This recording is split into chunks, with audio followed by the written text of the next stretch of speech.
Friends, আজি আমি আহিছোঁ বৈঠালাংচুলৈ। আমি বৈঠালাংচুলৈ আহি আছিলোঁ আৰু আধা বাটত অকণমান জিৰণি লৈছোঁ। এয়া চাওক চাহ বাগান, এয়া আগলৈকে আছে, এয়া চাহ বাগান। বৈঠালাংচুলৈ মই আহিছোঁ আৰু মা আহিছে আৰু পাপা আহিছে।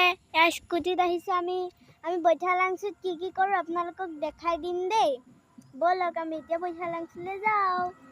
আৰু এয়া হৈছে মাটি পাহাৰ, গছ গছনিয়ে ঢাকি আছে। চাওক চন্দ্ৰ ওলালেই। ব'লক আমি এতিয়া বৈঠালাংচুলৈ আকৌ যাওঁ।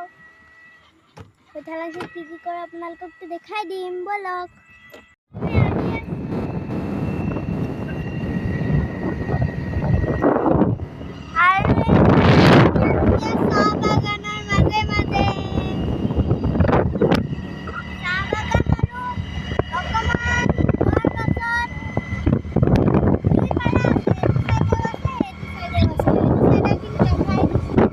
আৰু অকণমান